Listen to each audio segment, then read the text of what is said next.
이혼 도장 찍으세요. 변호사가 서류를 밀어냈어요.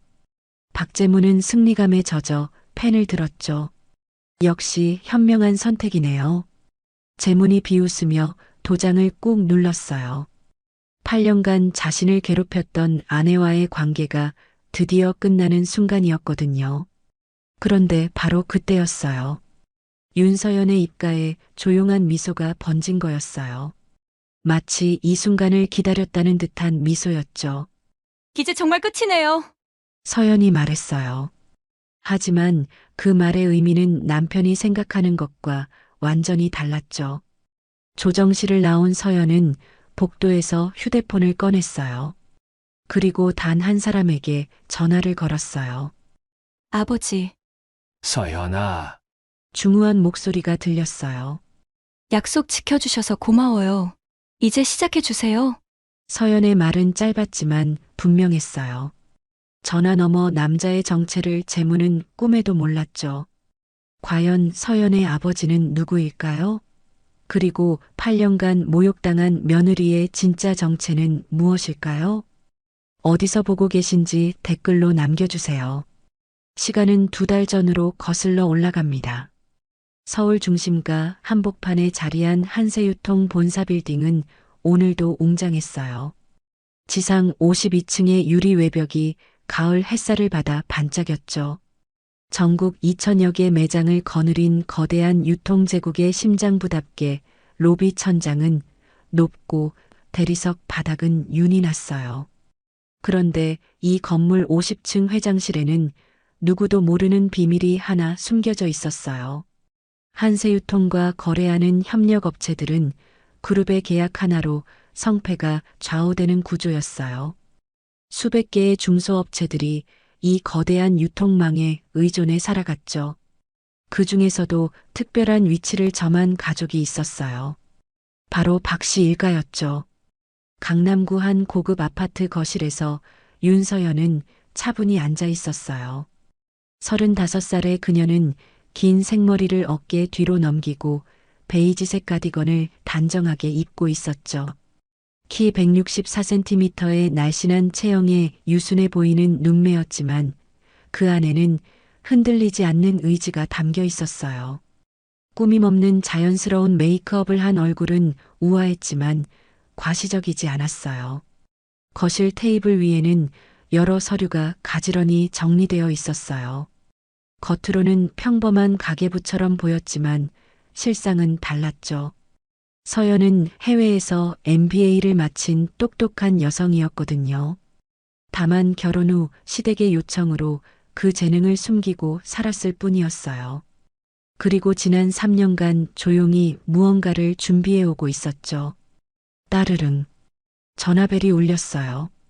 서연아, 오늘 저녁 우리 집에서 모임 있으니까 일찍 와. 6시까지. 시어머니 방선옥의 목소리가 날카롭게 들렸어요.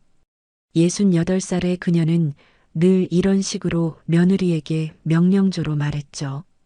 작은 키에 강한 인상을 가진 여성이었고 진한 퍼머 헤어와 과도한 보석 착용으로 부잣집 안주인 이미지를 강조했어요. 네, 어머님. 무슨 모임인가요? 묻지 말고 그냥 와. 그리고 과일 좀 사와. 비싼 걸로. 알겠습니다.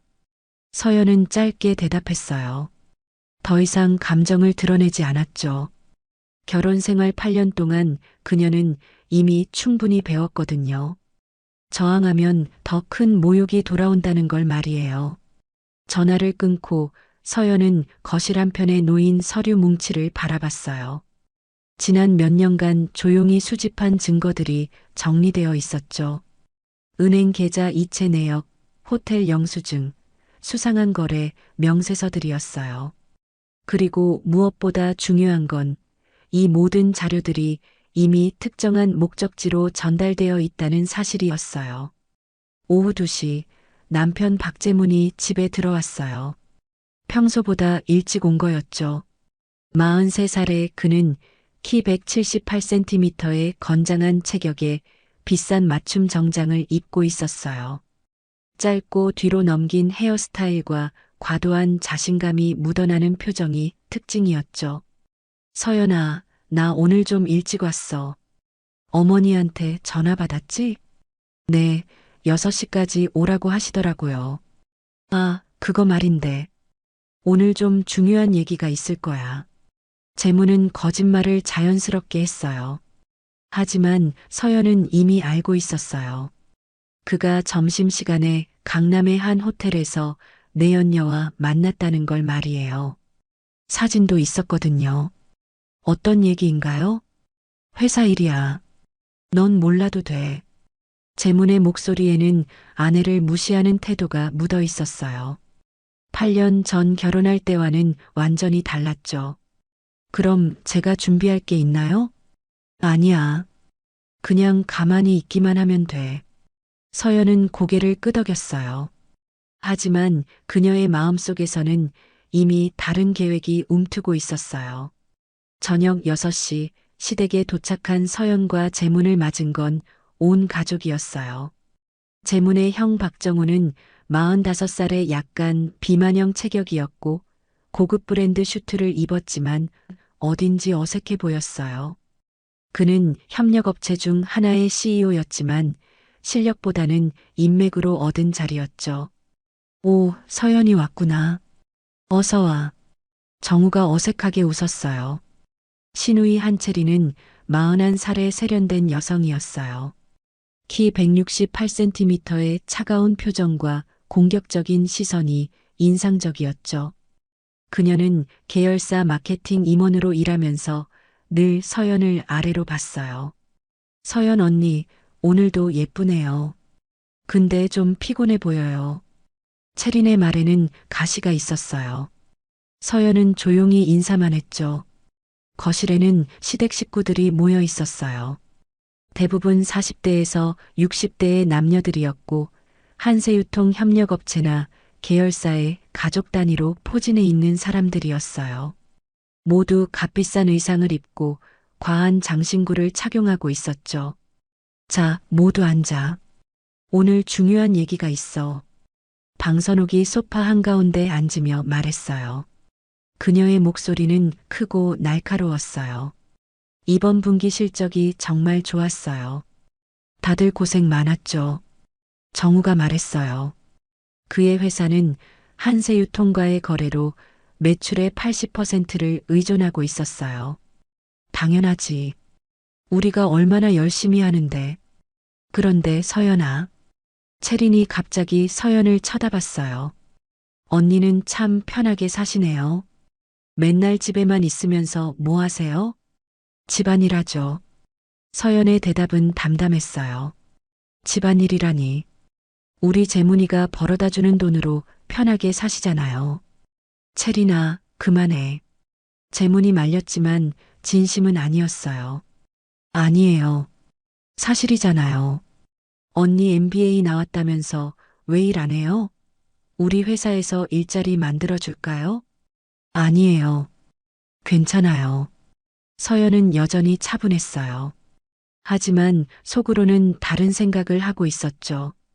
우리 며느리가 좀 답답하긴 해요. 공부는 많이 했다는데 세상 물정을 몰라서. 방선옥의 말에 다른 가족들이 웃었어요. 서연은 조용히 차를 따르면서 아무 말도 하지 않았죠. 그나저나 이번에 신규 계약건 어떻게 됐어? 한 친척이 물었어요.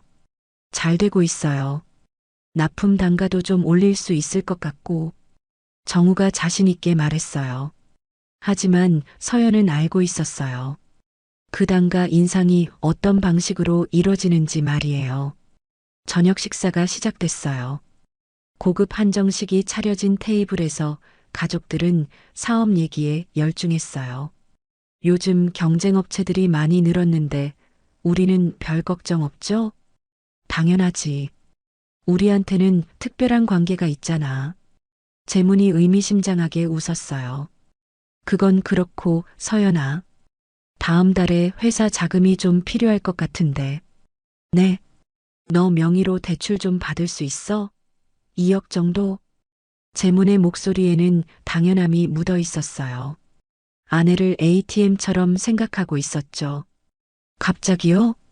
갑자기가 아니야. 사업하다 보면 그런 게 있잖아. 넌 신용도 좋으니까. 서연은 잠깐 망설였어요. 그러자 방선욱이 끼어들었어요. 뭘 망설여? 남편 사업 도우는 게 당연한 거 아니야? 맞아요, 언니. 그 정도는 해줘야죠. 채린도 거들었어요. 알겠어요. 서연은 결국 고개를 끄덕였어요. 하지만 그녀의 마음속에서는 이미 다른 계획이 구체화되고 있었어요. 집으로 돌아오는 차 안에서 재문이 말했어요.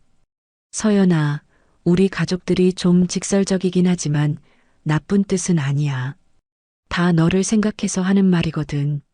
네. 그리고 아까 대출 건 고마워. 사업이 잘 되면 나중에 다 갚을 수 있어. 언제까지 필요하세요? 다음 주까지? 급해서 그래. 서연은 고개를 끄덕였어요. 재문은 아내가 이렇게 순순히 따를 줄 몰랐어요. 평소보다 더 차분해 보였거든요. 집에 도착한 후 서연은 조용히 자신의 방으로 들어갔어요. 그리고 책상 서랍 깊숙한 곳에서 작은 수첩을 꺼냈죠. 검은색 가죽 표지의 수첩 안에는 지난 몇 년간 기록한 남편과 시댁 일가의 의심스러운 행동들이 빼곡히 적혀 있었어요. 첫 번째 페이지에는 재문이 외도 관련 증거들이 있었어요. 호텔 영수증, 신용카드 사용 내역, 그리고 몰래 찍은 사진들까지. 두 번째 페이지부터는 더 중요한 내용들이었어요. 협력업체와 한세유통 사이의 이상한 거래 패턴들, 납품 단가 조작 의혹, 리베이트 수수 정황, 그리고 내부 거래를 통한 자금 빼돌리기 증거들이었어요. 서연은 MBA 출신답게 모든 자료를 체계적으로 정리해뒀죠. 계좌 이체 패턴이 너무 규칙적이네요. 서연이 혼잣말을 했어요.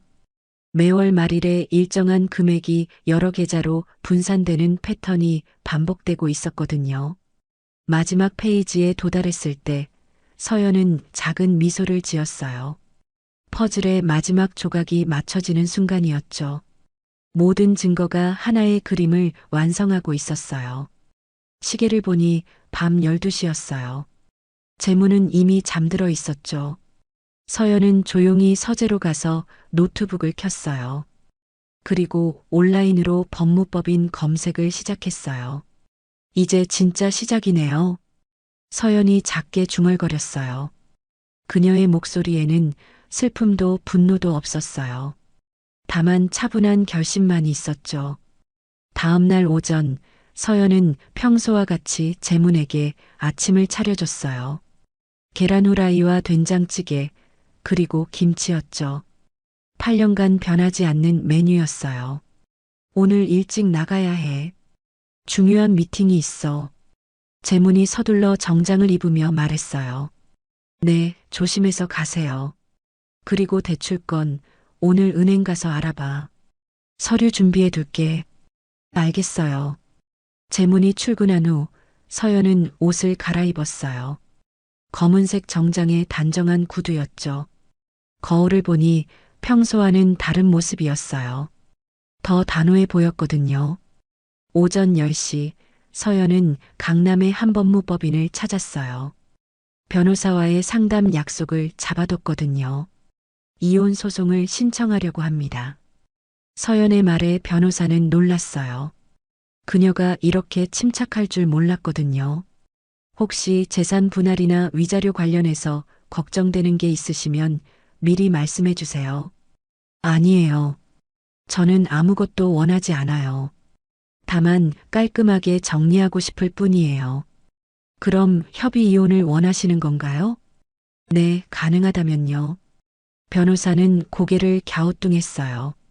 보통은 재산 분할을 두고 치열하게 싸우는 경우가 많았거든요. 혹시 다른 이유가 있으신 건 아니죠? 외도나 폭력 같은? 그런 것들도 있지만 그보다는 더 근본적인 문제가 있어요. 서연은 가져온 서류 뭉치를 꺼냈어요. 변호사의 표정이 바뀌었어요. 이건 뭔가요? 남편과 그 가족들의 불법 행위 증거들이에요. 저는 더 이상 이런 사람들과 함께 살 수 없어요. 변호사는 서류를 훑어보며 놀라움을 감추지 못했어요. 체계적으로 정리된 증거들이 상당히 구체적이었거든요. 이 정도면 검찰에 고발해도 될 수준인데요. 그건 나중에 생각해 볼게요. 지금은 이혼이 우선이에요. 알겠습니다. 서류 준비해 드릴게요. 법무법인을 나온 서연은 한강을 향해 걸었어요. 가을바람이 시원하게 불어왔죠. 그녀의 긴 머리가 바람에 흩날렸어요. 8년간의 결혼 생활이 끝나가고 있었어요. 하지만 서연은 슬프지 않았어요. 오히려 마음이 가벼웠죠. 마치 무거운 짐을 내려놓는 기분이었어요. 그녀에게는 아직 말하지 않은 비밀이 하나 있었거든요. 바로 자신의 아버지가 누구인지에 대한 비밀이었어요. 한세유통의 창립 회장 윤태성. 그가 바로 서연의 아버지였죠. 그리고 지난 몇 년간 서연이 수집한 모든 증거들은 이미 아버지의 손에 전달되어 있었어요. 하지만 그 사실을 아는 사람은 아무도 없었어요. 서연이 결혼할 때부터 철저히 숨겨온 비밀이었거든요. 서연은 휴대폰을 꺼내 메시지 하나를 확인했어요. 아버지에게서 온 간단한 안부였어요. 딸아, 잘 지내지? 몸조리 잘해라. 서연은 미소를 지으며 답장을 보냈어요. 아버지, 곧 시작할 수 있을 것 같아요. 건강하세요. 가을비가 내리는 서울가정법원 앞에서 서연은 검은 우산을 들고 서 있었어요. 회색빛 하늘 아래 법원 건물이 차가워 보였죠. 오늘은 이혼 조정 첫날이었어요. 서연은 단정한 검은색 정장을 입고 있었는데 평소보다 더 침착해 보였어요. 오전 10시 조정실에 들어선 서연을 맞이한 건 냉랭한 분위기였어요. 박재무는 고급 정장을 차려입고 변호사 2명과 함께 앉아 있었죠. 그의 표정에는 여전히 오만함이 묻어 있었어요. 피신청인 측에서 제출하신 서류부터 검토해 보겠습니다. 조정위원이 말했어요.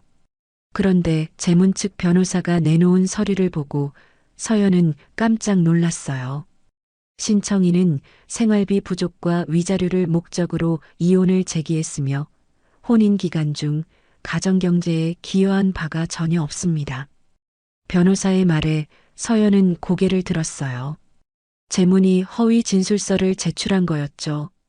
잠깐요. 그게 무슨 말인가요? 서연이 조용히 물었어요. 부인께서는 8년간 전업주부로 지내시면서 남편분의 수입에만 의존해 오셨잖아요. 그런데 갑자기 이혼을 요구하시는 건 결국 돈 때문이죠. 재문 측 변호사가 차갑게 말했어요. 서연은 어이가 없었지만 표정을 드러내지 않았어요. 그리고 재산 분할 청구권도 인정하기 어렵습니다. 모든 재산이 남편분의 노력으로 형성된 것이니까요. 기여도가 0이라는 말씀이신가요? 조정위원이 물었어요. 그렇습니다. 객관적 근거가 있습니다. 재문은 팔짱을 끼고 앉아 있었어요. 아내를 완전히 무시하는 태도였죠. 조정이 끝난 후 서연은 홀로 법원 복도를 걸었어요. 그런데 휴대폰에 문자가 하나 왔어요. 모르는 번호였죠. 박재문 아내분이시죠? 인터넷에 글 하나 올라왔는데 보세요. 서연은 당황했어요. 급히 포털 사이트를 검색해 보니 정말로 글이 올라와 있었어요. 한세유통 협력업체 CEO 아내의 황당한 이혼 소송. 8년간 놀고 먹다가 돈 때문에 남편 괴롭히는 여자. 글 아래에는 악의적인 댓글들이 달려 있었어요. 시댁에서 여론전을 벌이고 있는 거였죠. 그날 저녁 시댁에서는 긴급 가족회의가 열렸어요. 방선옥이 화가 나서 소리를 질렀어요. 저 계집애가 감히 우리 집안을 이렇게 만들어? 어머니, 진정하세요. 우리가 먼저 대응했잖아요. 재문이 말했어요.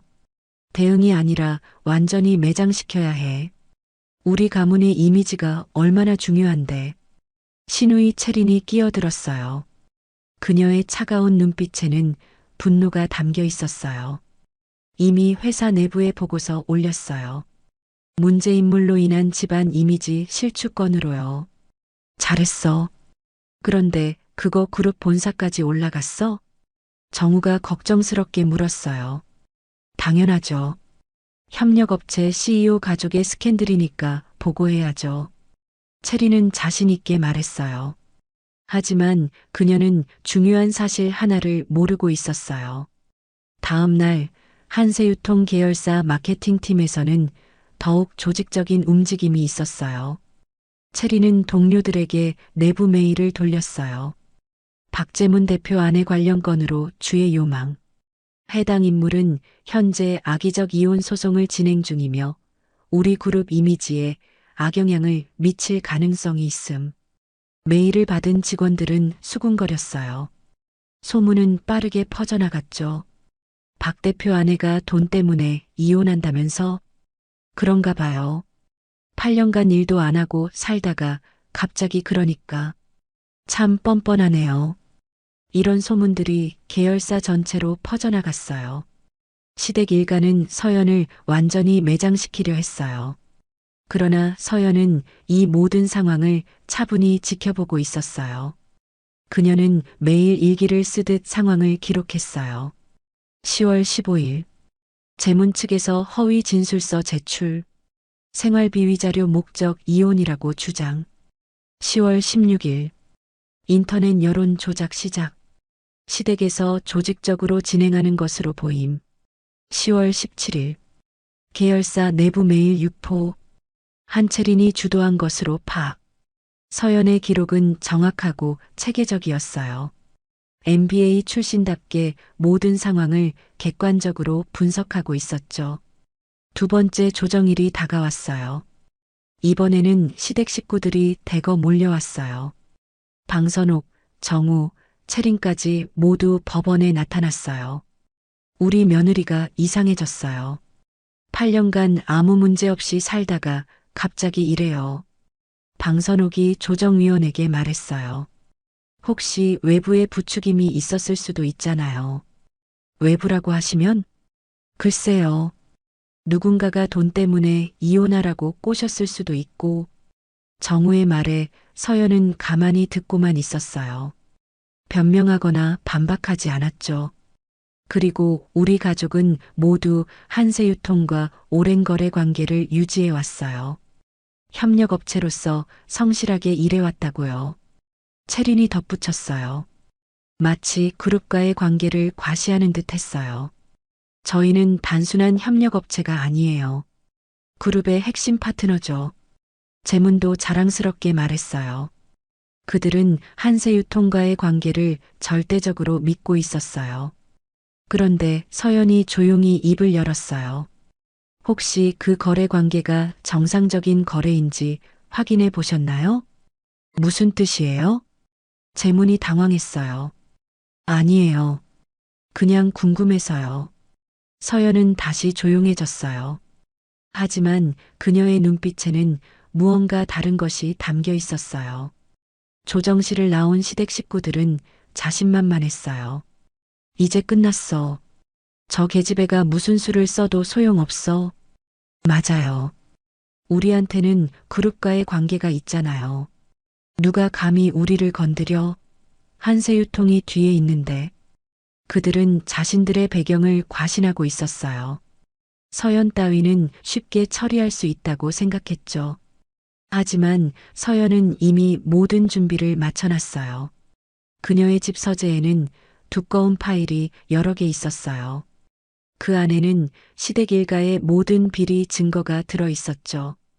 협력업체 불공정 계약서 17건, 리베이트 자료 34건, 계열사 비공식 유착 내역 28건. 서연은 하나씩 확인하며 중얼거렸어요. 3년간 수집한 증거들이었어요. 가장 중요한 건 납품 단가 조작 증거였어요.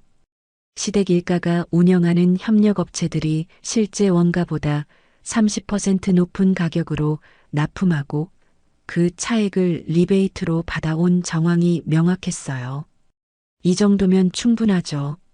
서연이 파일을 덮으며 말했어요. 세 번째 조정일이 왔어요.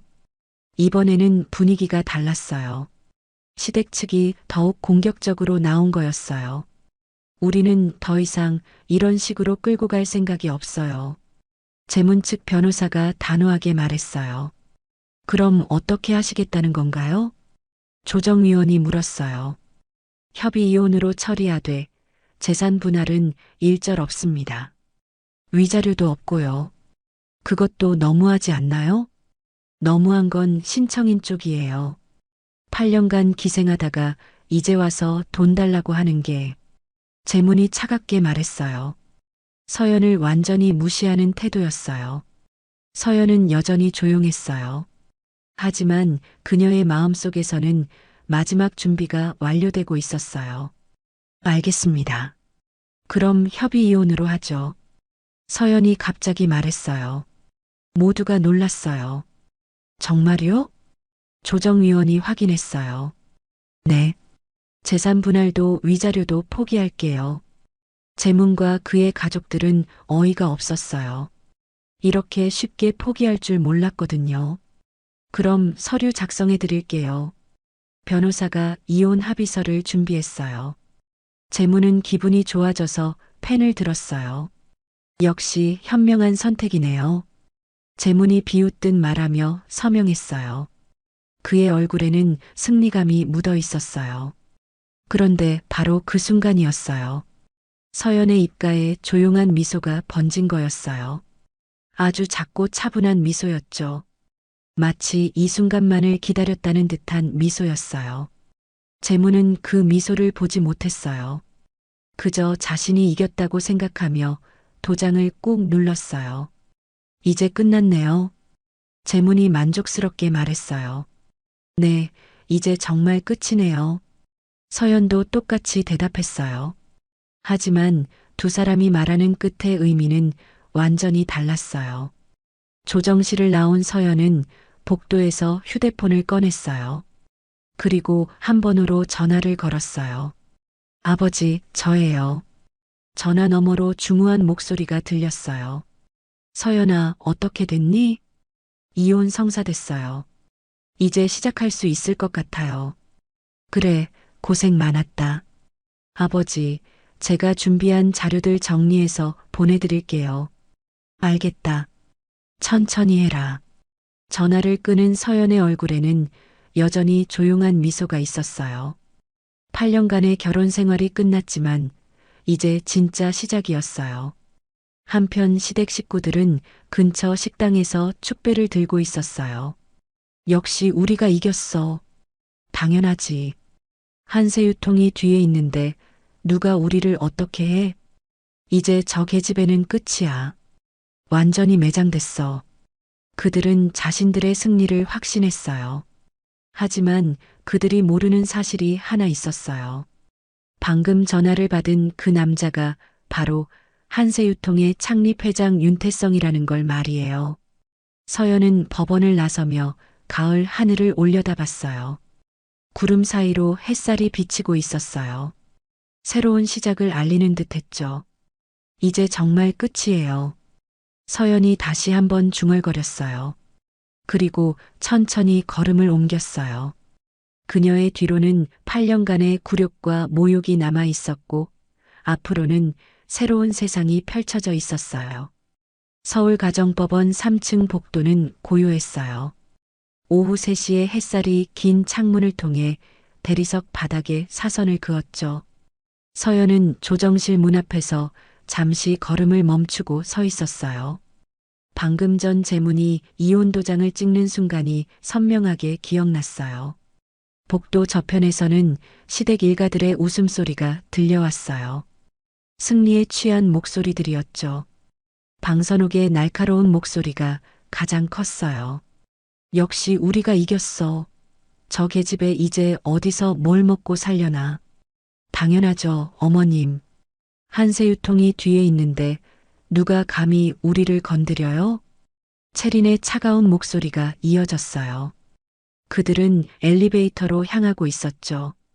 이제 우리 집안 이미지도 회복됐고 사업도 더 확장할 수 있겠어.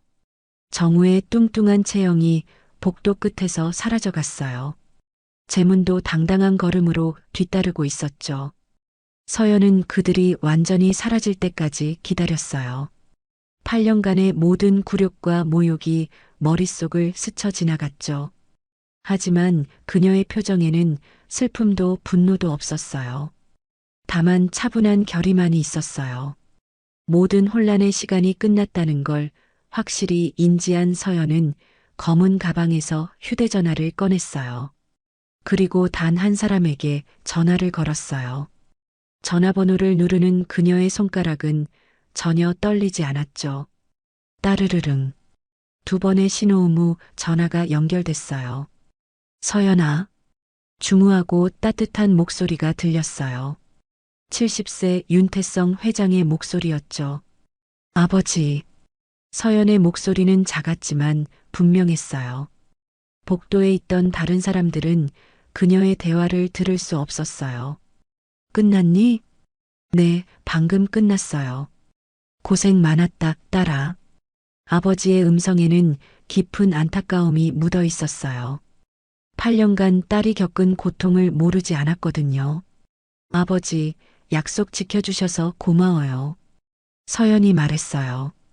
윤 회장은 딸의 결혼 생활에 개입하지 않겠다고 약속했었죠. 설령 사위 집안이 자신의 회사와 거래하는 협력업체라 할지라도 말이에요. 하지만 서연이 수집한 증거들은 이미 수개월 전부터 회장에게 전달되어 있었고 내부 감사 준비는 완료된 상태였어요. 이제 시작해 주세요. 서연의 말은 짧았지만 그 의미는 분명했어요. 더 이상 참지 않겠다는 뜻이었죠. 알겠다. 내가 준비한 자료들 모두 확인했다. 감사해요, 아버지. 천천히 집으로 와라. 오늘은 푹 쉬어야겠다. 네, 그럴게요. 전화를 끄는 서연은 잠시 창밖을 바라봤어요. 가을 하늘이 맑았어요.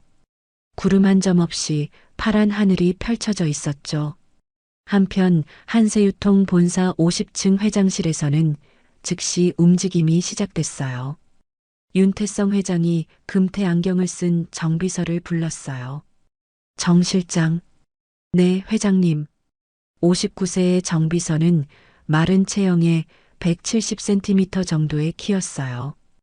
깔끔하게 넘긴 회색빛 머리와 무표정한 얼굴이 인상적이었죠. 그는 수십 년간 회장의 최측근으로 일하며 그룹 내 모든 인사와 거래 구조를 파악하고 있었어요. 협력사 정기 검증을 시작해라. 어느 업체부터 하시겠습니까? 박재문 일가 관련 업체들 전부. 패키징, 물류, 홍보 대행사까지. 정비서의 표정이 미세하게 변했어요. 하지만 곧 다시 무표정으로 돌아왔죠. 네, 알겠습니다. 특별감사팀에 지시하겠습니다. 오늘 안으로 요청서 발송해라. 네, 회장님. 정비서가 나간 후 윤 회장은 창밖을 바라봤어요. 그의 얼굴에는 복잡한 감정이 스쳐 지나갔어요. 딸을 위한 아버지의 마음과 기업을 이끄는 경영자의 책임감이 교차했죠. 오후 4시 한세유통 특별감사팀 사무실에는 긴급회의가 소집됐어요. 팀장 강지훈이 회의를 주재했어요. 39세의 그는 180cm 키의 단단한 체격을 가진 남성이었죠.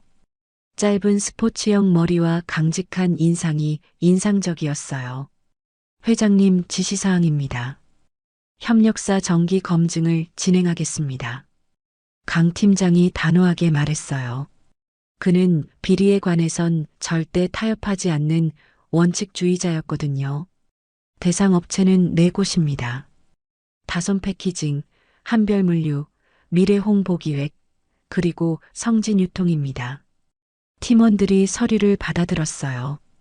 모두 박재문 일가가 운영하는 협력업체들이었죠. 검사 항목은 무엇인가요? 한 팀원이 물었어요. 의심거래 내역, 비공식 비용 지출 내역, 납품 단가 적정성, 그리고 리베이트 수수 여부입니다. 강 팀장의 목소리에는 흔들림이 없었어요. 업무에선 냉정한 그였지만 사실상 회장이 가장 신뢰하는 내부 감사 전문가였죠. 언제까지 완료해야 하나요? 일주일 후까지 1차 보고서를 올려야 합니다. 모든 증빙 서류 제출을 요구하겠습니다. 팀원들의 표정이 진지해졌어요. 일주일은 매우 타이트한 일정이었거든요. 오후 5시 특별감사 요청서가 각 협력업체로 발송됐어요. 팩스와 이메일로 동시에 전달됐죠. 한세유통 협력사 정기 검증 실시 통보서. 귀하의 업체는 정기 검증 대상으로 선정되었습니다. 48시간 내 관련 서류를 준비하여 제출 바랍니다. 박재문이 이 통보서를 받은 건 저녁 6시였어요. 그는 회사 사무실에서 직원들과 이혼 성공을 축하하는 저녁 식사를 준비하고 있었거든요. 대표님, 급한 팩스 왔습니다. 직원이 서류를 가져왔어요. 재무는 기분이 좋아서 대충 훑어봤다가 얼굴이 굳어졌어요. 이게 뭐야? 한세유통에서 온 정기 검증 통보서인데요. 정기 검증? 갑자기 왜? 재문의 목소리가 떨렸어요. 아무래도 이상한 타이밍이었거든요. 이혼 성사된 날 바로 이런 통보가 왔으니까요. 급히 형 정우에게 전화를 걸었어요. 형, 큰일 났어.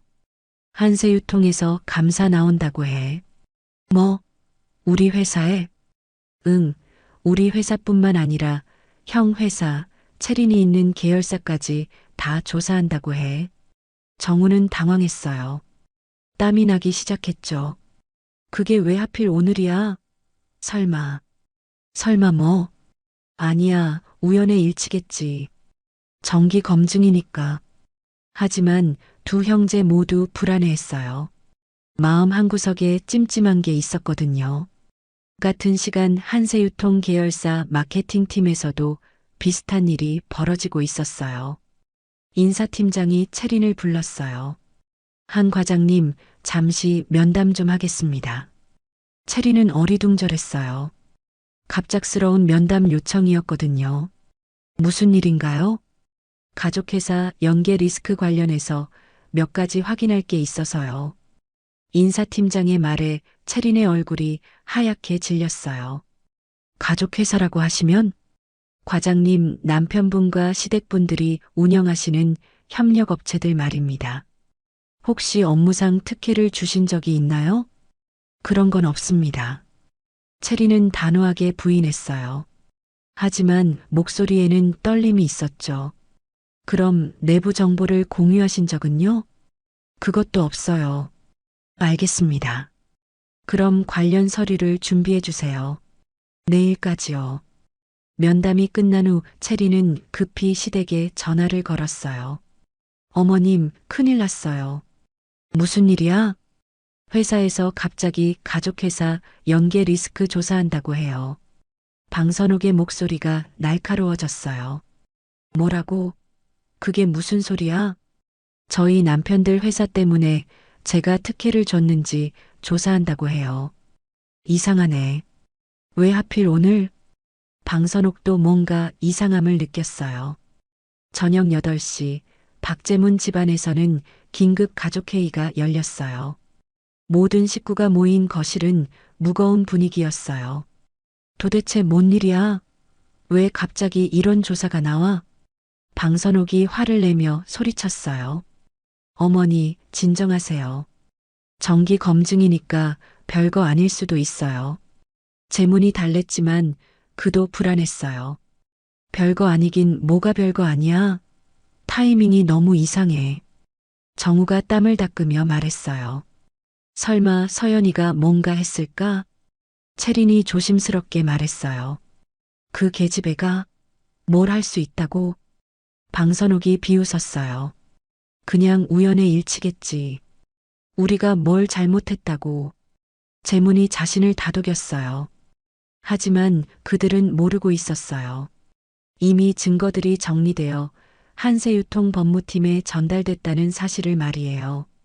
밤 10시 서연은 아버지 집 서재에서 두꺼운 파일들을 정리하고 있었어요. 3년간 수집한 모든 증거들이었죠. 이게 납품단가 조작 증거고요. 서연이 윤 회장에게 설명했어요. 실제 원가보다 30% 높게 책정된 계약서들이에요. 정교하게 준비했구나. 윤 회장이 서류를 살펴보며 말했어요. 이건 리베이트 수수 증거들이고 이건 계열사 내부 정보 유출 정황이에요. 서연의 목소리는 차분했어요. MBA 출신답게 모든 자료가 체계적으로 정리되어 있었죠. 딸아, 이건 단순한 복수가 아니다. 윤 회장이 진지하게 말했어요. 네, 알아요, 아버지. 조직적 부정을 바로잡는 일이죠. 맞다. 개인적 감정을 섞으면 안 된다. 그럴 생각 없어요. 다만 잘못된 건 바로잡혀야죠. 서연의 말에 윤 회장은 고개를 끄덕였어요. 딸이 성숙하게 접근하고 있다는 걸 확인할 수 있었거든요. 법무팀에서 내일 아침까지 검토 완료할 거다. 네, 믿고 있어요. 서연은 파일을 덮으며 말했어요. 그녀의 얼굴에는 더 이상 고통받는 며느리의 모습이 없었어요. 대신 냉철한 판단력을 가진 경영자의 딸이 있었죠. 이제 진짜 시작이네요. 서연이 창밖을 바라보며 중얼거렸어요. 서울의 야경이 반짝이고 있었어요. 8년간의 굴욕이 끝나고 진실을 밝히는 첫 단계가 시작된 거였어요. 하지만 서연의 마음에는 복수심보다는 정의로운 분노가 있었어요. 조직적 부정은 반드시 바로잡혀야 해요. 그녀의 목소리는 작지만 단호했어요. 내일부터 시작될 진짜 전쟁을 예고하는 듯 했죠. 이틀 후 화요일 오전 9시 한세유통 본사 45층 특별감사팀 사무실은 분주했어요. 강지훈 팀장이 회의실에서 긴급 브리핑을 진행하고 있었죠. 그의 강직한 얼굴에는 평소보다 더 진지한 표정이 있었어요. 조사 결과가 나왔습니다. 박재문 일가 협력업체들에서 계약 조건 위반 사항이 다수 발견됐어요. 팀원들이 서류를 받아들었어요. A사 용지 수십 장에 걸친 상세한 분석 자료였죠. 구체적으로 어떤 위반 사항인가요? 팀원 중 한 명이 물었어요. 납품단가 조작 17건, 허위 수량 신고 23건, 그리고 리베이트 수수 정황 34건입니다. 강 팀장의 목소리에는 흔들림이 없었어요. 사실 그도 놀랐거든요. 이 정도로 체계적인 비리가 있을 줄은 몰랐어요. 이 정도면 계약 조건 위반을 넘어서는 수준인데요. 맞습니다. 그래서 전면 감사로 확대하기로 했어요. 오전 10시 30분 한세유통 법무팀에서는 공식 공문을 작성했어요. 거래 정지 통보서였죠. 즉시 효력 발생, 다손 패키징, 한별물류, 미래홍보기획, 성진유통과의 모든 거래를 정지합니다. 공문이 팩스로 전송되기 시작했어요. 각 업체로 동시에 발송됐죠. 박재문이 이 공문을 받은 건 오전 11시였어요. 그는 사무실에서 직원들과 다음 분기 사업 계획을 논의하고 있었거든요. 대표님, 한세유통에서 긴급 공문 왔습니다. 비서가 팩스 용지를 들고 왔어요. 재문은 별 생각 없이 받아들였다가 얼굴이 새하얗게 변했어요. 이게 뭐야? 그의 목소리가 떨렸어요. 손에 든 공문이 흔들렸죠. 거래 정지. 이게 무슨 소리야? 재문이 소리를 질렀어요. 사무실 안이 조용해졌어요. 급히 형 정우에게 전화를 걸었어요. 형, 큰일 났어. 거래 정지 공문 왔어. 뭐? 우리 회사도 왔어. 정우의 목소리도 떨리고 있었어요. 이게 말이 돼? 갑자기 왜? 모르겠어. 어제까지만 해도 아무 문제 없었는데. 두 형제는 당황했어요. 매출의 80% 이상을 한세유통에 의존하던 상황에서 거래 정지는 사실상 사업 중단을 의미했거든요. 일단 직원들 모아서 긴급 회의하자. 재문이 말했어요. 오후 1시 다선 패키징 회의실에서 긴급 회의가 열렸어요. 재문의 얼굴은 창백했고 정우는 계속 땀을 닦고 있었어요. 현재 상황을 정리하면 이래요. 한세유통과의 거래가 전면 중단됐어요. 재문이 직원들에게 설명했어요. 그럼 우리 매출은 어떻게 되나요? 한 직원이 걱정스럽게 물었어요. 당분간은 어려울 것 같아요. 재문은 솔직하게 말할 수밖에 없었어요. 그럼 월급은요? 또 다른 직원이 물었어요. 회의실에 정적이 흘렀어요.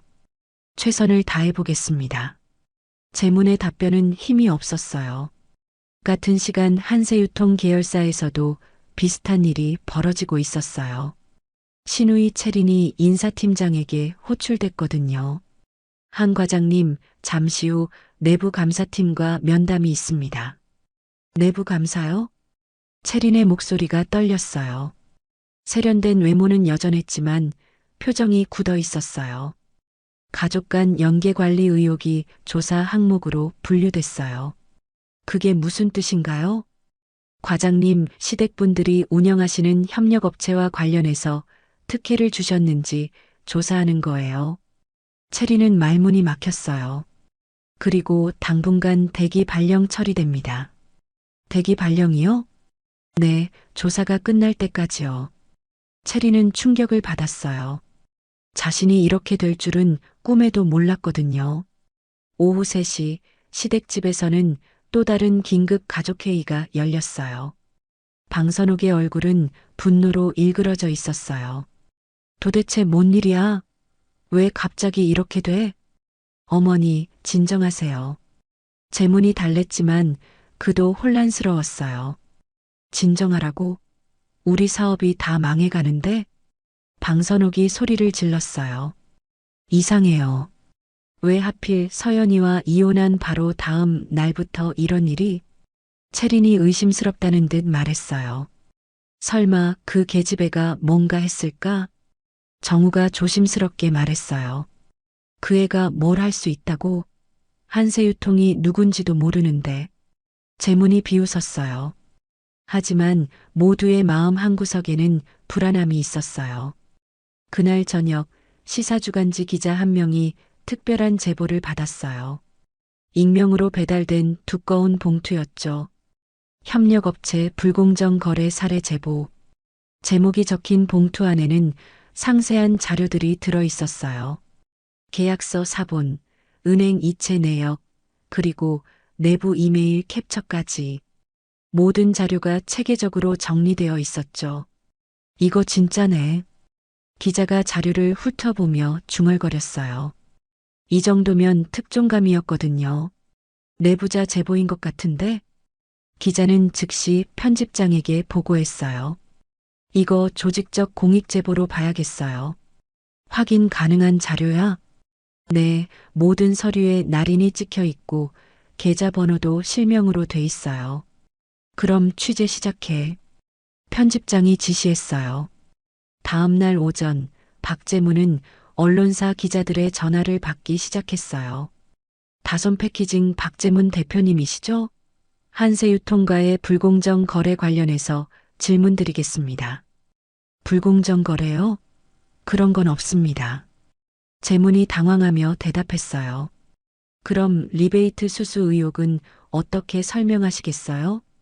그런 일은 없었습니다. 확인된 자료가 있는데요. 기자가 추궁했어요. 재문은 전화를 끊었어요. 하지만 계속해서 다른 언론사에서 전화가 걸려왔어요. 오후에는 더욱 심각한 상황이 벌어졌어요. 은행에서 연락이 온 거였어요. 대표님, 계좌가 동결됐다고 해요. 격리 직원이 급하게 보고했어요. 계좌 동결? 왜? 채권 보전을 위한 조치라고 하네요. 재문은 머리가 띵했어요. 거래 중단에 계좌 동결까지 당하면 회사 운영이 불가능해졌거든요. 출고도 중단됐어요. 또 다른 직원이 보고했어요. 물류창고에서 연락 왔는데 한세유통 쪽 상품 출고를 전면 중단한다고 해요. 재문은 주저앉을 뻔했어요. 현금 흐름이 완전히 끊긴 거였어요. 같은 시간 한세유통 본사에서는 윤태성 회장이 언론사 질의를 받고 있었어요. 회장님, 협력업체 불공정 거래 의혹에 대해 어떻게 생각하세요? 원칙대로 처리하겠습니다. 윤 회장의 답변은 간결했어요. 특별한 배경이나 압력은 없었나요? 모든 감사는 정당한 절차에 따라 진행되고 있습니다. 혹시 내부 제보가 있었나요? 그런 부분은 확인해 드릴 수 없습니다. 윤 회장은 더 이상의 질문을 받지 않고 자리를 떠났어요. 저녁 시간 박재문 일가는 다시 모였어요. 하지만 이번에는 분위기가 완전히 달랐어요. 모든 사람의 얼굴에 절망이 묻어 있었거든요. 이제 어떻게 해? 방선옥이 힘없이 말했어요. 로비라도 해봐야지. 정우가 말했어요. 누구한테 로비를 해? 이미 언론까지 나왔는데. 채린이 포기한 듯 말했어요. 한세유통 쪽에 아는 사람 없어? 재문이 물었어요. 있긴 한데 이 상황에서 연락하기가. 정우가 망설였어요. 연락해봐. 뭐라도 해봐야지. 하지만 모두 알고 있었어요. 이미 상황이 돌이킬 수 없는 지경에 왔다는 걸 말이에요. 밤 10시 서연은 아버지 집 서재에서 뉴스를 보고 있었어요. 화면에는 협력업체 불공정 거래 의혹이 보도되고 있었죠. 딸아, 뉴스 나왔네. 윤 회장이 말했어요. 네, 예상보다 빠르네요. 서연의 목소리는 담담했어요. 이제 되돌릴 수 없다. 처음부터 되돌릴 생각 없었어요. 서연이 단호하게 말했어요. 그래, 잘못된 건 바로 잡혀야 한다. 윤 회장도 동의했어요. 이건 단순한 보복이 아니에요. 협력 구조 전체의 비정상을 드러내는 거죠. 서연의 말에 윤 회장은 고개를 끄덕였어요. 딸이 개인적 감정보다 원칙을 우선하고 있다는 걸 확인할 수 있었거든요. 앞으로 더 힘들어질 거다. 알고 있어요. 후회하지 않겠니? 전혀요. 이미 너무 오래 참았어요. 서연의 눈빛에는 흔들림이 없었어요. 한편 박재문의 집에서는 재문이 혼자 술을 마시고 있었어요. 그의 얼굴에는 절망과 분노가 교차하고 있었죠. 서연, 설마 내가? 재문이 혼잣말을 했어요. 하지만 확신할 수는 없었어요. 서연이 한세유통과 어떤 관련이 있는지 전혀 모르고 있었거든요. 이튿날 아침 신문에는 협력업체 불공정 거래 의혹이 일면에 실렸어요. 박재문 일가의 이름이 명시되어 있었죠. 한세유통 협력사 대규모 비리 적발. 제목만 봐도 상황의 심각성을 알 수 있었어요. 재문은 신문을 보고 무릎이 꺾였어요. 이제 정말 끝이라는 걸 직감했거든요. 이제 정말 돌이킬 수 없구나. 그가 중얼거렸어요. 8년 전 결혼할 때의 당당했던 모습은 찾을 수 없었어요. 서연의 첫 번째 반격이 시작된 거였어요. 그리고 이것은 단지 시작에 불과했죠. 한세유통 협력업체 비리 보도가 나온 지 사흘째 되는 금요일, 박재문 일가는 마지막 반격을 준비하고 있었어요. 방선옥의 집 거실에는 온 가족이 모여 있었죠. 하지만 분위기는 처참했어요. 모든 사람의 얼굴에 절망과 분노가 뒤섞여 있었거든요. 이제 우리도 가만히 있을 수 없어. 방선옥이 날카로운 목소리로 말했어요. 68살의 그녀는 며칠 사이에 더욱 날카로워 보였어요. 진한 화장으로도 감출 수 없는 피로감이 얼굴에 묻어 있었죠. 어머니, 무슨 말씀이세요? 재문이 조심스럽게 물었어요. 그의 얼굴은 창백했고 며칠째 제대로 잠을 자지 못한 티가 났어요. 윤태성 회장이 사적 감정으로 우리를 보복하고 있다는 걸 세상에 알려야 해. 방선옥의 눈빛에는 도끼가 서려 있었어요. 그게 무슨 소리예요? 우리가 윤 회장과 무슨 관련이 있다고? 정우가 당황하며 말했어요. 그는 여전히 서연의 아버지가 누구인지 몰랐거든요. 바보야, 서연이 아버지가 윤태성이야. 방선옥이 화를 내며 소리쳤어요. 거실에 정적이 흘렀어요. 뭐라고요? 채린이 입을 벌렸어요. 충격을 감추지 못했죠. 8년 동안 우리가 속았던 거야. 그 계집의 아버지가 한세유통 회장이었다고. 방선옥의 목소리가 떨렸어요. 그럼 우리가 지금까지 재무는 말을 잇지 못했어요.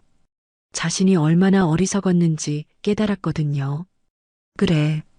우리가 그동안 며느리로 부려먹던 게 한세유통 회장 딸이었어. 방선옥이 비웃으며 말했어요. 이튿날 토요일 새벽 방선옥은 기자 한 명을 만났어요.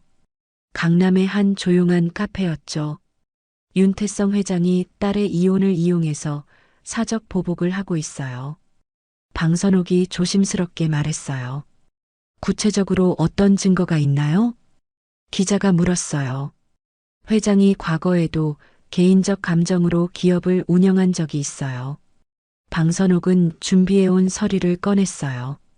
10년 전 윤 회장이 내린 몇 가지 경영 결정들을 왜곡해서 정리한 자료였죠. 이런 자료들은 어떻게 구하신 거예요? 아는 사람이 있어요. 방선옥이 모호하게 답했어요. 월요일 아침 한 온라인 매체에 특별한 기사가 올라왔어요. 윤태성 회장 사적 감정 개입 의혹, 딸 이혼건과 연관성 제기. 기사는 윤 회장의 과거 의사결정을 문제 삼으면서 이번 협력업체 감사가 개인적 보복이라고 주장했어요. 한세유통 본사는 즉시 긴장 상태에 빠졌어요. 주가가 흔들리기 시작했고 다른 언론들도 관련 기사를 쏟아내기 시작했거든요. 오전 10시 이사회 회의실에는 긴급 회의가 소집됐어요. 사회이사들의 표정이 심각했어요. 회장님, 이번 사태에 대해 해명해 주세요. 한 이사가 단도직입적으로 말했어요. 윤태성 회장은 침착하게 답했어요. 하지만 그의 얼굴에는 피로감이 있었죠.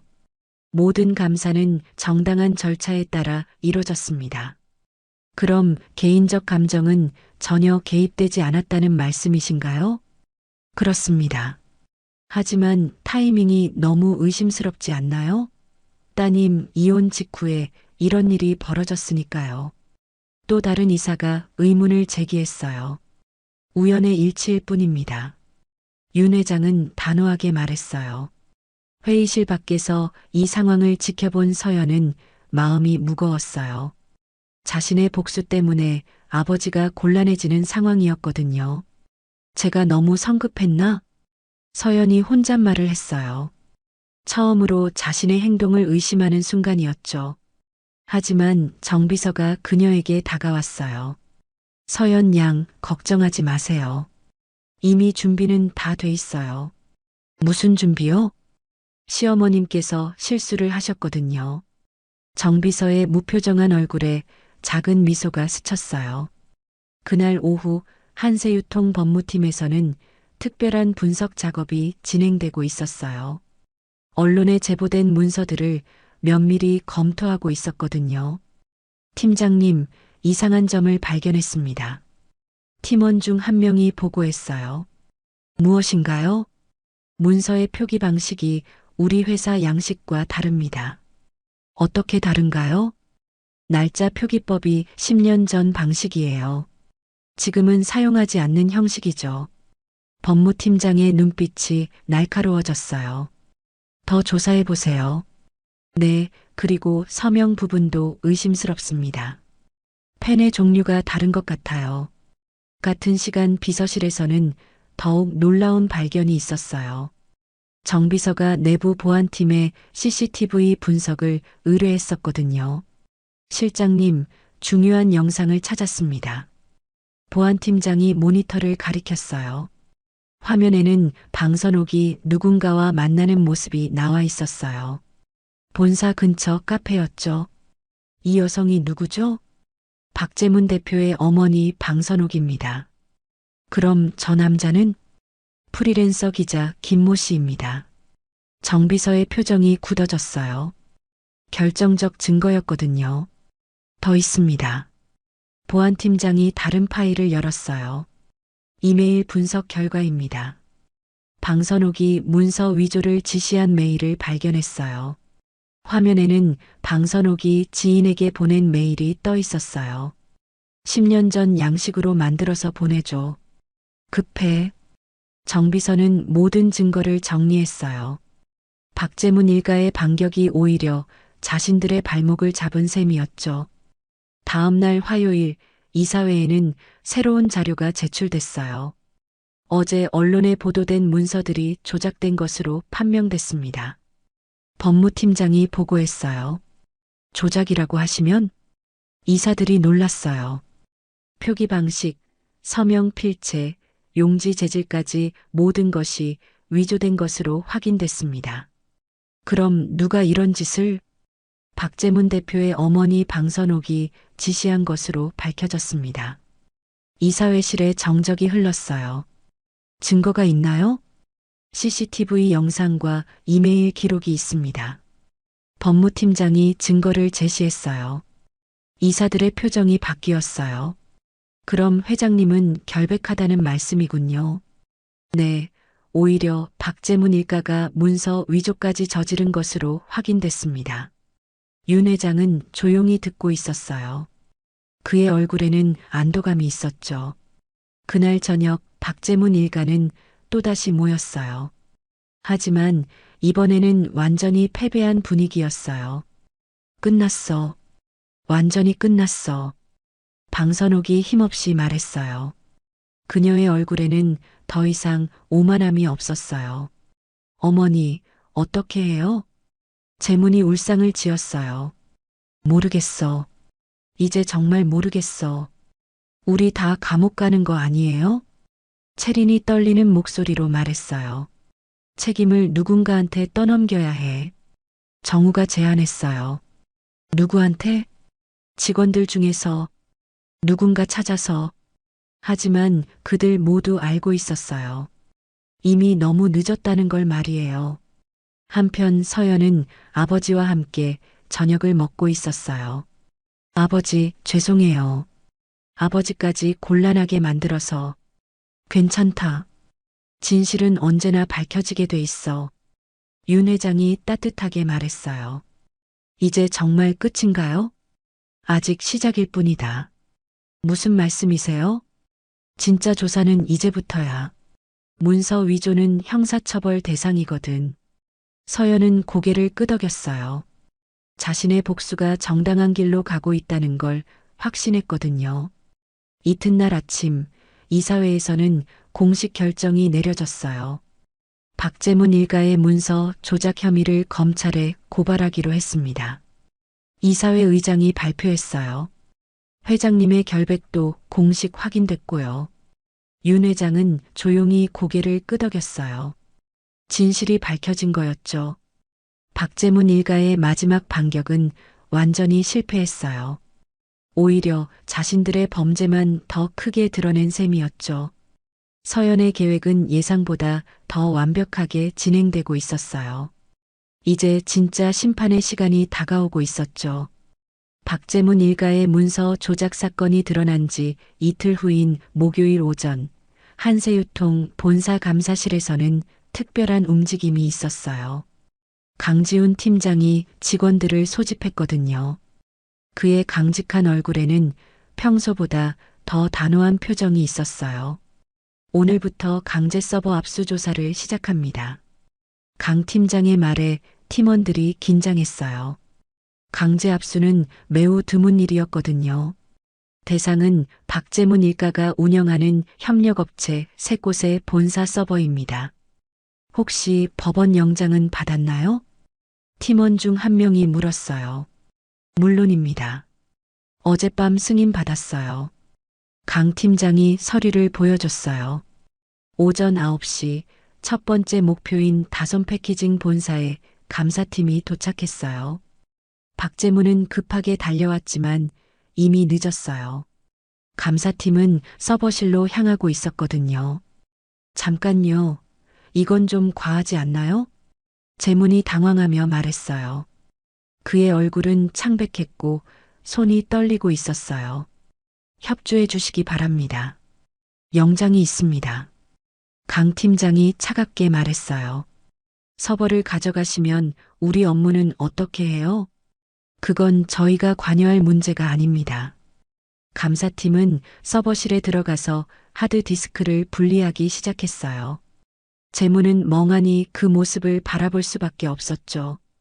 오후 2시 한세유통 본사 지하 2층 전산실에서는 압수된 서버 분석 작업이 한창이었어요. IT 전문가들이 삭제된 파일들을 복구하고 있었거든요. 팀장님, 중요한 파일을 발견했습니다. IT 담당자가 급하게 보고했어요. 무엇인가요? 이중장부 관련 파일들이 대량으로 나왔어요. 모니터에는 숨겨진 폴더가 떠 있었어요. 그 안에는 수십 개의 엑셀 파일이 들어 있었죠. 이건 공식 장부고 이건 실제 거래 내역이네요. IT 담당자가 설명했어요. 차이가 얼마나 나요? 약 30억 원 정도의 차액이 있습니다. 강 팀장의 표정이 굳어졌어요. 예상보다 훨씬 큰 규모였거든요. 더 있습니다. IT 담당자가 다른 파일을 열었어요. 허위 납품 승인서들이에요. 실제로는 납품하지 않았는데 승인 처리된 건들이 수백 건 있어요. 화면에는 가짜 승인서들이 나열되어 있었어요. 그리고 이건 계열사 간 인력 외주 조작 내역이에요. 어떤 조작이죠? 실제로는 일하지 않는 가족들을 계열사 컨설턴트로 등록해서 급여를 지급한 기록들이에요. 강 팀장은 충격을 받았어요. 이 정도면 조직적 범죄 수준이었거든요. 오후 4시 윤태성 회장실에서는 긴급보고 회의가 열렸어요. 회장님, 상황이 예상보다 심각합니다. 강 팀장이 보고했어요. 어느 정도인가요? 총 피해액이 100억 원을 넘을 것으로 추정됩니다. 윤 회장의 얼굴이 굳어졌어요. 생각보다 훨씬 큰 규모였거든요. 법무팀에 즉시 검찰 고발을 지시하세요. 네, 알겠습니다. 그리고 언론에 완전 중립 원칙을 발표하겠습니다. 정비서가 고개를 끄덕였어요. 저녁 6시 한세유통은 공식 보도자료를 배포했어요. 한세유통은 협력업체 비리 수사에 대해 완전 중립을 유지하며 어떠한 개입도 하지 않을 것입니다. 이 발표는 시댁 일가에게 마지막 희망마저 앗아갔어요. 그날 밤 박재문의 집에서는 마지막 가족회의가 열렸어요. 하지만 분위기는 완전히 절망적이었어요. 이제 정말 끝이야. 방선옥이 힘없이 말했어요. 그녀의 얼굴에는 더 이상 오만함이 없었어요. 지난 며칠간의 충격으로 급격히 늙어 보였죠. 어머니, 아직 끝난 게 아니에요. 재문이 말했지만 목소리에 힘이 없었어요. 무슨 소리야? 서버까지 가져갔는데. 회사 내부에 아는 사람들이 있잖아요. 이미 회장이 중립 원칙 발표했어. 아무도 우리를 도와주지 않을 거야. 정우가 절망적으로 말했어요. 그럼 우리 어떻게 해야 해요? 채린이 울먹이며 물었어요. 도망이라도 가야 하는 거 아니에요? 어디로 도망가? 이미 늦었어. 다음 날 금요일 새벽 6시 박재문의 집 앞에 검은색 승용차들이 나타났어요. 경찰과 검찰의 합동 수사팀이었죠. 박재문 씨, 긴급 체포 영장이 발부됐습니다. 수사관이 영장을 보여줬어요. 무슨 혐의로요? 재문이 떨리는 목소리로 물었어요. 업무상 횡령, 문서 위조, 그리고 배임 혐의입니다. 재문은 주저앉을 뻔했어요. 현실이 받아들여지지 않았거든요. 방선옥 씨도 동반 수사해야 합니다. 또 다른 수사관이 방선옥에게 다가갔어요. 저는 뭘 잘못했다는 거예요? 방선옥이 소리쳤어요. 문서 조작 교사 및 위계에 의한 업무방해 혐의입니다. 수사관들은 차분하게 절차를 진행했어요. 같은 시간 한세유통 계열사에서도 비슷한 일이 벌어지고 있었어요. 채린과 다른 임원 가족들이 인사위원회에 회부됐거든요. 한채린 과장, 해임 결정이 내려졌습니다. 인사팀장이 차갑게 통보했어요. 해임이요? 왜요? 채린이 당황했어요. 가족회사 특혜 제공 및 내부 정보 유출 혐의입니다. 저는 그런 일 한 적 없어요. 증거가 있습니다. 인사팀장이 서류를 보여줬어요. 채린의 얼굴이 하얗게 질렸어요. 오전 10시 서연은 아버지 회장실에서 이 모든 상황을 지켜보고 있었어요. 뉴스에서는 박재문 일가의 체포 소식이 나오고 있었거든요. 딸아, 기분이 어떠니? 윤 회장이 물었어요. 복잡해요. 서연이 솔직하게 답했어요. 후회되니? 아니요. 이게 옳은 일이었어요. 서연의 목소리는 확신에 차 있었어요. 정의 구현이라는 게 이런 거구나. 네, 개인적 복수가 아니라 잘못된 걸 바로잡는 일이었어요. 윤 회장은 딸을 자랑스럽게 바라봤어요. 정오쯤 다솜 패키징 본사에는 업무정지 처분 공문이 도착했어요. 한별 물류와 성진 유통도 마찬가지였죠. 즉시 업무를 중단하고 관련 서류를 모두 보존하시기 바랍니다. 공문을 받은 직원들은 어리둥절했어요. 하루아침에 회사가 문을 닫게 된 거였거든요. 우리 월급은 어떻게 되는 거예요? 한 직원이 걱정스럽게 물었어요. 모르겠어요. 대표님이 잡혀가셨는데 대답해 줄 사람이 없었어요. 오후 3시 한세유통에서는 공식 발표가 있었어요. 박재문 일가와 관련된 모든 협력업체와의 계약을 해지합니다. 이 발표로 시댁의 경제적 기반이 완전히 무너졌어요. 저녁 7시 구치소에서 박재문과 방선옥은 서로 마주보고 있었어요. 두 사람 모두 초췌한 모습이었죠. 어머니, 이게 다 누구 때문이에요? 재문이 원망스럽게 말했어요. 누구 때문이긴. 서연이 때문이지. 어머니가 그 애를 너무 함부로 대하셨잖아요. 그래서 이렇게 됐다는 거야? 서연이 아버지가 윤태성 회장인 줄 알았다면. 알았으면 뭘 어쨌다는 거야? 이미 늦었어. 두 사람은 서로를 원망하며 말다툼을 벌였어요. 밤 10시 서연은 혼자 한강을 걸으며 생각에 잠겨 있었어요. 8년간의 굴욕이 마침내 끝났어요. 하지만 마음이 완전히 가벼워지지는 않았죠.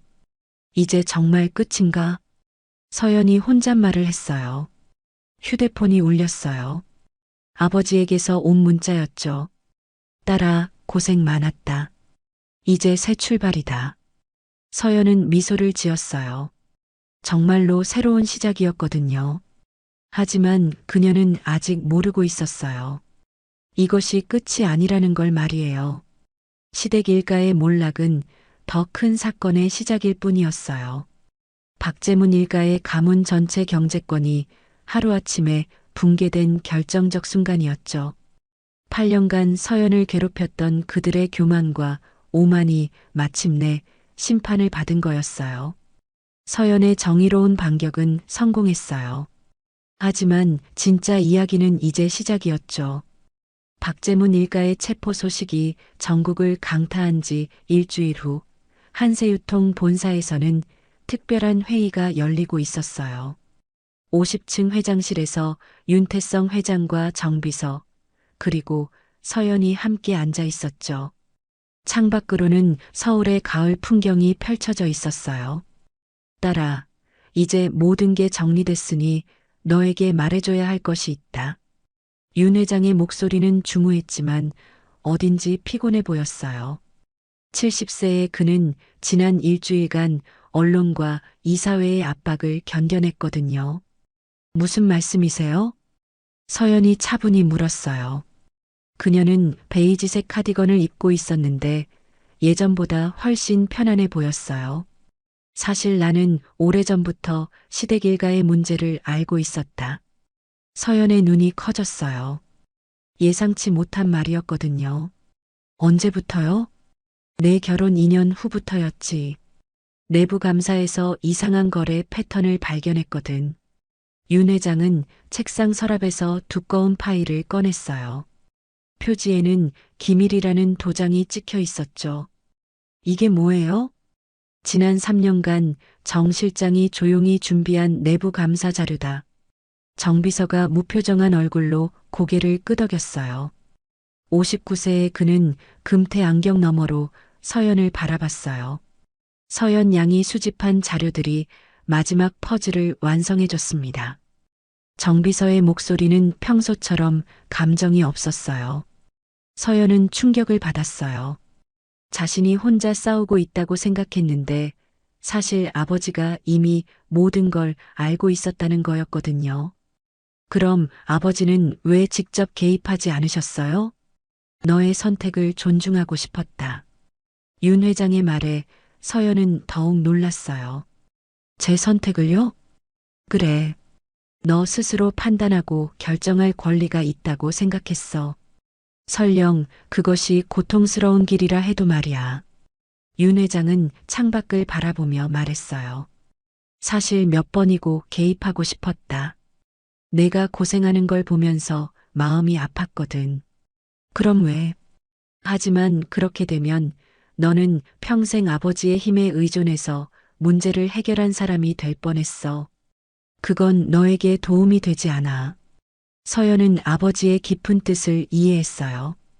8년간의 고통이 단순히 시댁의 괴롭힘 때문만은 아니었다는 걸 깨달았거든요. 과거에 몇 차례 박재문에게 경고했었다. 윤 회장이 계속 말했어요. 어떤 경고요? 유착관계를 정리하라고 했지. 하지만 그들은 약속을 어기고 오히려 내부 인맥을 더 확장했어. 정 비서가 다른 파일을 열어서 보여줬어요. 시댁 일가의 조직도가 그려져 있었어요. 보세요.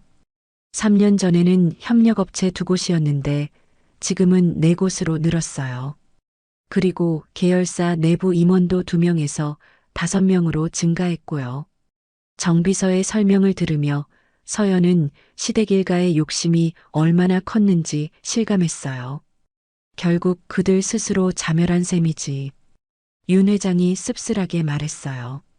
그럼 저는 어떤 역할을 한 건가요? 서연이 물었어요. 너는 정의로운 방법으로 잘못된 구조를 바로잡았어. 그리고 스스로 성장했고, 윤 회장의 말에서 자랑스러움이 묻어났어요. 오후 2시 한세유통 임원회의실에서는 전체 임원회의가 열렸어요. 윤 회장이 직접 참석해서 향후 계획을 발표할 예정이었거든요. 이번 사건을 계기로 우리 그룹은 대대적인 정화 작업을 진행하겠습니다. 윤 회장의 목소리가 회의실에 울려 퍼졌어요.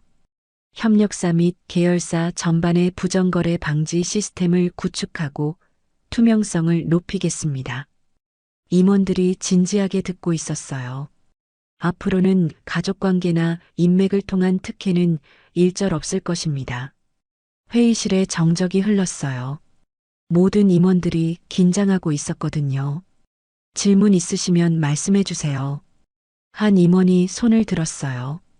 회장님, 이번 사건이 그룹 이미지에 미치는 영향은 어떻게 보시나요? 단기적으로는 타격이 있겠지만 장기적으로는 더 건강한 조직이 될 것입니다. 윤 회장의 답변은 확신에 차 있었어요. 그날 저녁 뉴스에서는 한세유통 사건을 새로운 시각으로 다뤘어요. 한세유통의 이번 조치는 단순한 비리 척결을 넘어서 세대 교체와 조직 정화의 상징적 의미가 있습니다. 앵커의 멘트가 이어졌어요. 특히 윤태성 회장이 사적 감정보다 원칙을 우선시한 점이 주목받고 있습니다. 화면에는 윤 회장의 인터뷰 영상이 나왔어요. 가족이라 해서 잘못을 덮어줄 수는 없습니다. 원칙이 가장 중요합니다. 이 인터뷰는 많은 시청자들의 공감을 얻었어요. 밤 9시 서연은 아버지와 함께 저녁을 먹고 있었어요. 집 식당은 조용했고 따뜻한 조명이 두 사람을 비추고 있었죠. 아버지, 이제야 이해가 돼요. 서연이 말했어요. 무엇을요? 이 모든 게 가정 문제가 아니라 구조적 문제였다는 걸요. 맞다. 개인적 갈등이 아니라 잘못된 시스템의 문제였어. 윤 회장이 고개를 끄덕였어요. 그러니까 제가 시댁에 복수한 게 아니라 잘못된 구조를 바로잡은 거네요. 그렇지. 너는 정의로운 일을 한 거야. 서연은 마음이 한결 가벼워졌어요. 그동안의 죄책감이 사라졌거든요. 앞으로는 어떻게 하면 될까요? 과거에 얽매이지 말고 미래를 보렴. 구체적으로는요? 너만의 길을 찾아가면 돼. 이제 충분히 성숙해졌잖아. 윤 회장의 말에서 딸에 대한 신뢰가 느껴졌어요. 다음 날 토요일 아침, 서연은 혼자 한강공원을 걸으며 생각을 정리했어요. 가을바람이 시원하게 불어왔고 강물이 햇살에 반짝이고 있었죠. 8년간의 결혼 생활, 그리고 지난 몇 주간의 격변이 파노라마처럼 스쳐 지나갔어요. 시댁의 모욕, 남편의 배신, 그리고 자신의 결단까지 모든 것이 선명하게 기억났죠. 이제 정말 끝이구나. 서연이 혼잣말을 했어요. 하지만 이번에는 슬픈 끝이 아니었어요. 새로운 시작의 끝이었거든요. 휴대폰이 울렸어요. 변호사에게서 온 전화였죠. 서연 씨, 박재문 씨 측에서 합의 요청이 왔습니다. 합의요? 네, 재산 분할과 위자료를 지급하겠다고 하네요. 서연은 잠깐 생각했어요. 거절하세요. 거절하시겠어요? 네, 저는 아무것도 원하지 않아요. 하지만 상당한 금액인데요. 돈이 목적이 아니었거든요. 서연의 목소리는 확고했어요. 전화를 끊고 서연은 다시 걷기 시작했어요. 그녀의 걸음은 가벼웠어요. 오후에는 아버지 회사에 들러서 정 비서를 만났어요. 정 실장님, 그동안 고생 많으셨어요. 아닙니다. 제가 할 일을 했을 뿐이에요. 정 비서의 무표정한 얼굴에 미세한 미소가 스쳤어요. 앞으로 회사 일에 관심 있으시면 언제든 말씀하세요. 감사해요. 하지만 아직은 좀 더 생각해 보고 싶어요. 그러세요. 충분히 쉬시기 바랍니다. 서연은 정 비서에게 깊이 고마워했어요. 그가 없었다면 이 모든 일이 불가능했을 거였거든요. 저녁 무렵 서연은 자신의 새 아파트에 도착했어요. 시댁과 완전히 연이 끊어진 후 새로 얻은 집이었죠. 작지만 깔끔하고 햇살이 잘 드는 곳이었어요. 거실에 앉아서 차를 마시며 서연은 미래를 그려봤어요. 8년 만에 처음으로 자유로운 미래였죠. 이제 뭘 하며 살까? 서연이 혼잣말을 했어요. 선택지는 많았어요. 아버지 회사에서 일할 수도 있고 새로운 사업을 시작할 수도 있었죠. 아니면 다시 공부를 할 수도 있었어요. 천천히 생각해보자. 서연은 서두르지 않기로 했어요. 8년간 억압당했던 시간을 보상받을 권리가 있었거든요. 창밖으로 서울의 야경이 반짝이고 있었어요. 예전에는 차갑게 느껴졌던 도시가 이제는 따뜻해 보였어요. 서연은 일기장을 꺼내서 마지막 페이지에 글을 써내려갔어요. 오늘로 지난 8년이 정말 끝났다. 슬픈 끝이 아니라 새로운 시작의 끝이다. 이제 나는 자유롭다. 펜을 내려놓은 서연의 얼굴에는 평안한 미소가 있었어요. 과거의 상처가 아닌 미래의 희망을 바라보는 미소였죠. 한편 구치소에서는 박재문이 면회실에 앉아 있었어요. 그를 찾아온 건 변호사였죠. 대표님, 서연 씨가 합의를 거부했습니다. 거부했다고? 네, 아무것도 원하지 않는다고 하네요. 재문은 허탈했어요. 마지막 희망마저 사라진 기분이었거든요. 그럼 이제 어떻게 되는 거예요? 형량이 늘어날 가능성이 높습니다. 재문은 머리를 감쌌어요. 모든 게 자신의 잘못이었다는 걸 이제야 깨달았거든요. 서연의 정의로운 반격은 완벽하게 성공했어요. 하지만 그녀에게 남은 건 복수의 쾌감이 아니라 성숙한 성장이었어요. 과거의 상처를 딛고 미래로 나아갈 준비가 된 거였죠. 이제 진짜 새로운 이야기가 시작될 차례였어요. 박재문 일가의 구속사건이 언론에서 사라진 지 한 달 후, 서연은 아버지 회장실에서 특별한 제안을 하고 있었어요. 11월의 오후 햇살이 창문을 통해 들어와 회장실을 따뜻하게 비추고 있었죠. 공정 유통 플랫폼이라고 하셨나요? 윤태성 회장이 서연이 가져온 사업 제안서를 살펴보며 물었어요. 70세의 그는 안경을 쓰고 자료를 꼼꼼히 읽고 있었어요. 네, 중소협력업체들이 투명하게 경쟁할 수 있는 시스템을 만들고 싶어요. 서연의 목소리는 확신에 차 있었어요. 베이지색 정장을 입은 그녀는 예전보다 훨씬 당당해 보였어요. 기존 유통 구조와는 어떻게 다른가요? 모든 거래가 투명하게 공개돼요. 납품단가, 계약 조건, 성과 평가까지 모든 것이 공정하게 이뤄지죠. 서연이 설명하자 윤 회장의 눈빛이 달라졌어요. 흥미로운 아이디어네요. 이름은 뭘로 할 건가요? 하모니 마켓이요. 조화로운 시장이라는 뜻이에요. 좋은 이름이구나. 윤 회장은 제안서를 덮으며 미소를 지었어요. 초대 대표를 맡아보는 게 어떨까? 정말요? 서연의 얼굴이 밝아졌어요. 8년 만에 처음으로 자신의 능력을 인정받는 순간이었거든요. 그동안 충분히 성장했잖아. 이제 내 실력을 보여줄 때가 됐어. 아버지의 격려에 서연은 가슴이 뭉클했어요. 2달 후 하모니 마켓의 첫 번째 사무실이 강남에 문을 열었어요. 깔끔한 인테리어와 넓은 창문이 인상적인 공간이었죠. 서연은 대표 사무실에서 직원들과 회의를 진행하고 있었어요. 첫 번째 파트너십 업체들을 소개해 드릴게요. 서연이 프레젠테이션 화면을 가리켰어요. 모두 과거 시댁 일가에 의해 부당하게 거래가 중단됐던 업체들이에요. 직원들이 관심 있게 들었어요. 이분들과 함께 새로운 유통 생태계를 만들어 가겠습니다. 서연의 목소리에는 확신과 열정이 묻어났어요. 화면에는 10여 개의 중소업체 로고가 나열되어 있었어요. 모두 정직하게 사업을 해왔지만 불공정한 거래 구조 때문에 피해를 봤던 회사들이었죠. 우리의 목표는 단순해요. 정직한 업체가 정당한 대우를 받는 시장을 만드는 거예요. 직원들이 고개를 끄덕였어요. 서연의 비전에 공감했거든요. 오후에는 첫 번째 파트너 업체 대표들과 만났어요. 작은 회의실에서 진행된 미팅이었지만 분위기는 진지했어요. 저희는 투명한 거래를 약속드려요. 서연이 말했어요. 정말 그럴 수 있을까요? 기존 유통업체들은 모두 똑같았거든요.